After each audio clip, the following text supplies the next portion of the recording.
That's pretty good. Dapat sir, yaman.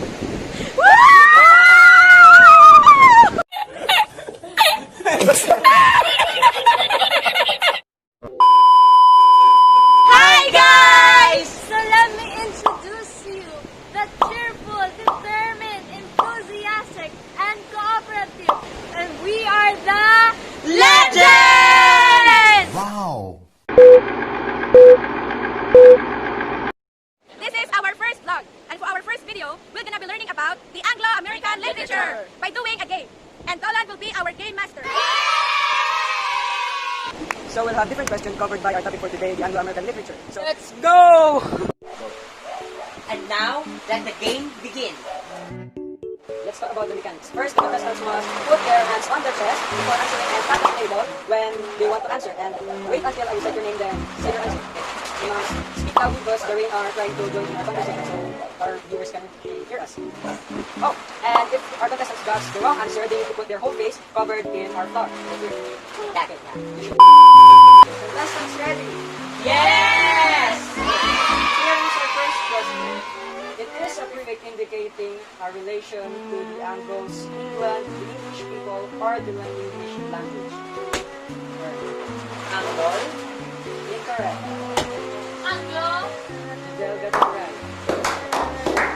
That's our penalty. Yuri, do the honor. Oh, no.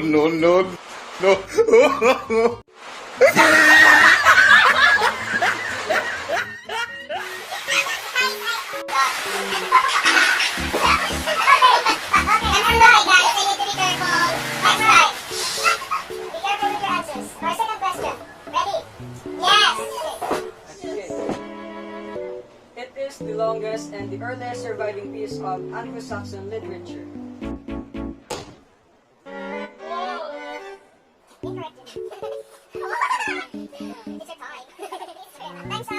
Correct answer is B.U. So everyone must put flour in their faces.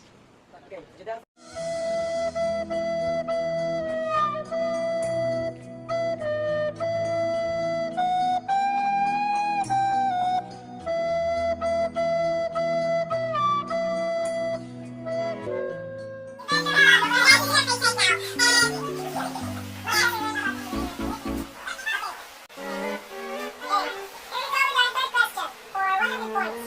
He is known as the father of English literature. What year?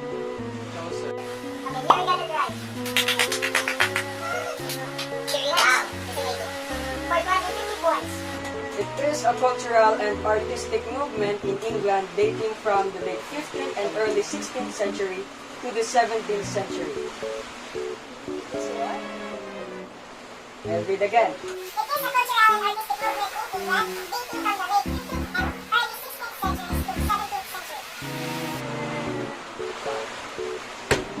Is that English Renaissance? Word again. English Renaissance?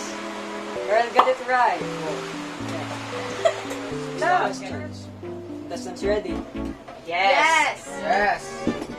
Okay. For 50 points, the earliest American literature was wrote by the first European settlers of North America. The literature was about their experience starting which year? 1600s. Jadel is correct. Left. Okay, move on to our seventh question. What literature began during the colonial and early national period? Anglo-American literature? Earl is correct.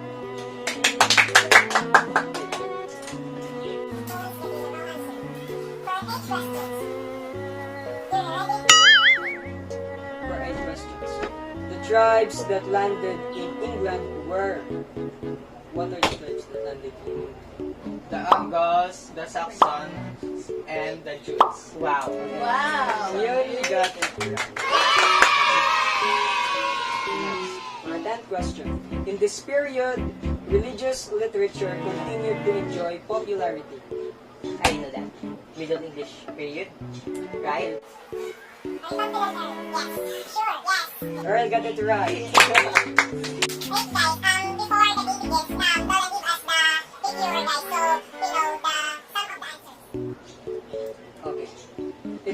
genre style where modernist novels use the stream of consciousness technique.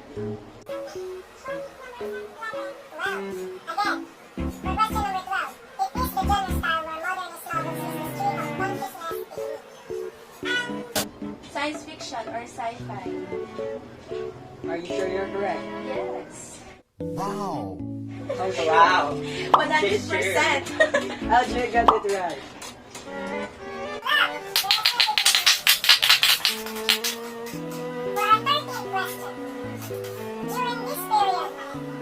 During this period, English literary modernism developed out of a general sense of disillusionment.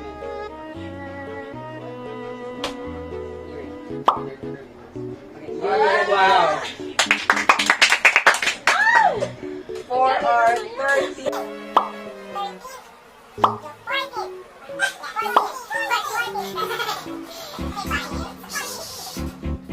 What is the literary masterpiece of William Faulkner? The Fury. What are?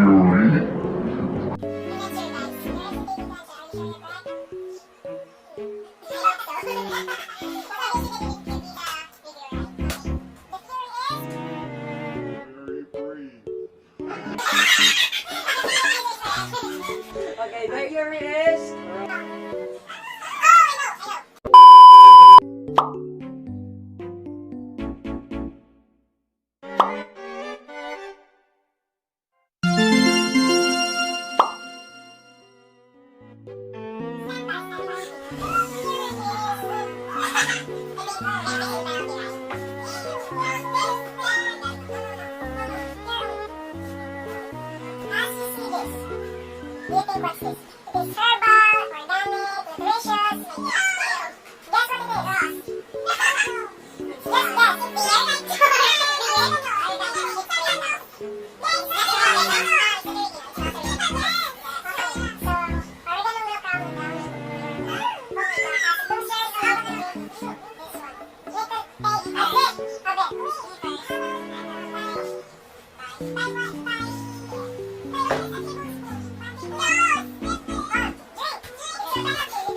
Wow.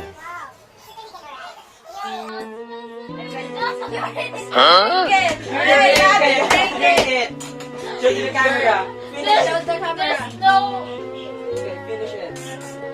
Oy! Hey, you're just a cheater! No! You're Drink it such again. a Drink it cheater! again. Drink What?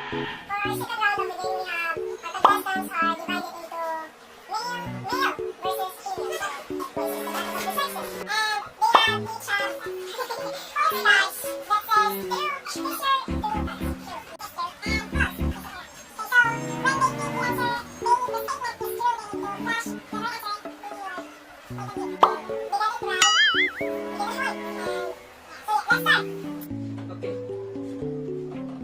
Anglo is a late Latin prefix used to denote English.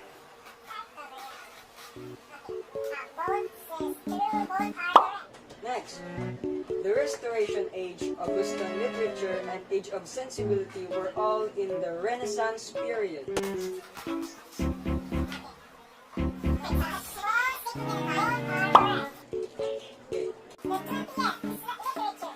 The 20th century literature reflected the worldwide view of the Age of Enlightenment.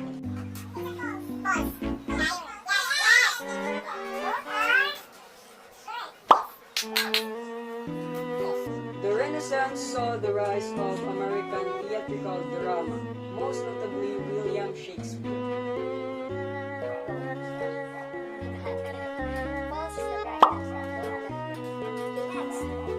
Chaucer was best known today for the Canterbury Tales. Both are correct. Okay, this is our second to the last. Okay, both of you are tied. Beowulf, an epic poem composed in Old English, is also written in languages such as Old High German, Old Saxon, and Old Norse. Oh my gosh, both are correct. So this is the last question. Someone need to make this or there will be a tiebreaker. Okay, for our last question. Anglo-Saxon. Alright. Anglo-Saxon is the name given to the earliest recorded stage of the English language. Yes. Anglo-Saxon is the name given to the earliest recorded stage of the English language. Both revealed. Interesting. Both are because so it's true. One will win, one will lose. It's true. One will get the punishment, one will get it. Okay. Anglo-Saxon is the name given to the earliest recorded stage of the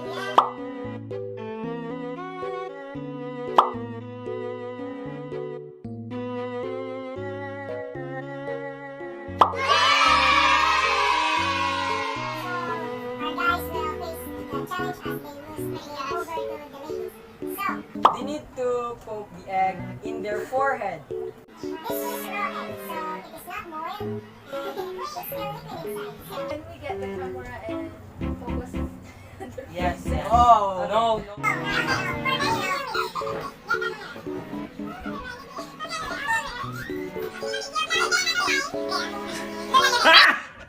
Got him! Got him! Ready, set. It was at this moment that he knew. He f***ed up. Go! Oh my God!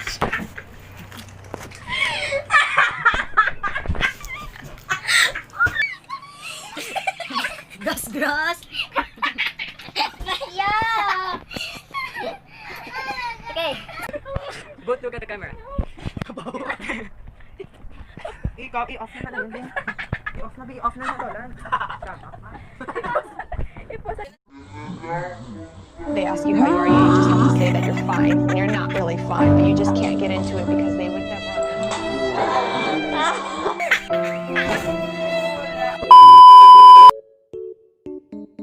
Anglo-American, also referred to as Anglo-Saxon American, most often refers to a region in the Americas in which English is a main language, and British culture and the British Empire had significant historical, ethnic, linguistic, and cultural impact. Anglo-American literature began during the colonial and early national period in the 17th century to 1830, and the four literary period in Anglo-American literature are Middle English literature, Modern period, Neoclassical period, which is the Restoration Age, and the Most Renaissance. of the major authors of the period, such as Walt Whitman, Henry James, Edith Wharton, Faulkner, Eliot, Pound, Dos Passos, Hemingway, and Fitzgerald are well represented. Chaucer, known as the father of English literature, Chaucer is widely considered the greatest English poet in the Middle Ages. The Anglo-American literature is important because it can improve their English performance. Learning Anglo-American literature can make students' self-cultivation has been greatly improved, and in the study of literary knowledge can be a better understanding of the literature. That's all, and thank you, and bye-bye! Bye! Bye-bye! See you next vlog! Kalong sakit.